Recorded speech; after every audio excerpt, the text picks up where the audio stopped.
Un gol de Xavier Aldrich per part del Palafrugell i un de César Carballeira i un altre de Maxi Oruste per part del Liceo. Aquests van ser els únics 3 encerts que es van cantar dissabte al pavelló de Palafrugell, els quals van deixar el resultat final 2-2 al marcador. El primer gol de la nit va arribar a l'inici de partit. Carballeira va avançar els visitants encertant un xut de penal davant l'Inu al minut 3.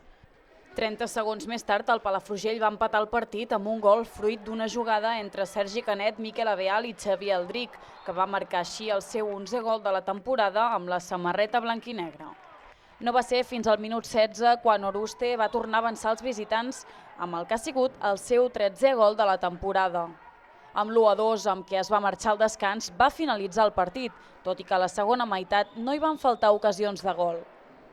Les més clares arran de la 10a falta comesa per ambdós equips. El Liceo la va cometre quan faltaven 3 minuts pel final i el Palafrugell a 50 segons de sonar la botzina. En aquestes dues ocasions, Carles Grau va aturar la directa de Borja Ramon i l'Inu el xut de Carballeira. Les hem tingudes i per tant si els atents és positiu i hem estat fins al final del partit contra un Liceo i emoció de la directa per empatar el partit i després fins i tot amb 5 jugadors a pista.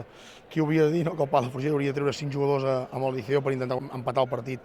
Per tant, en aquest sentit, bé. El que passa que, bueno, ens hem acostumat a exigir-nos molt i llavors, quan t'exigeixes tant, doncs la veritat és que estar content costa una mica més, no? Però, bueno, ho hem d'estar-ho. Suposo que amb el temps valorarem aquest partit com l'hem lluitat y a seguir trabajando. Hicimos muy bien a presión alta, robábamos bola, llegábamos mucho al Linu, hizo un partidazo, pero creo que ahí tenemos que reflejar en el marcador, haber recogido una ventaja de 2-3 goles y ya la segunda parte seguramente hubiera sido distinta. No lo haces y al final es lógico que el equipo de casa, un equipo además muy bien trabajado con Chevy, pues que en un momento dado, que es un equipo muy directo, con gol, pues claro, te toca sufrir. El tema es que cuando tú dominas tienes que mirar al marcador y reflejarlo, si no lo reflejas en hockey lo pasas mal. Tot i la derrota, el Palafrugell es manté en la 9a posició que fa setmanes que defensa, fora de les places implicades en el descens i mirant cap a Europa.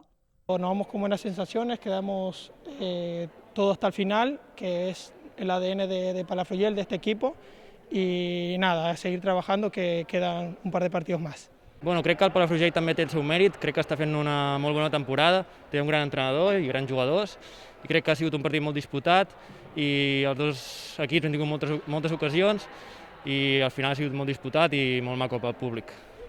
Aquest partit ha estat el penúltim que jugaran els de Xavi Garcia com a locals.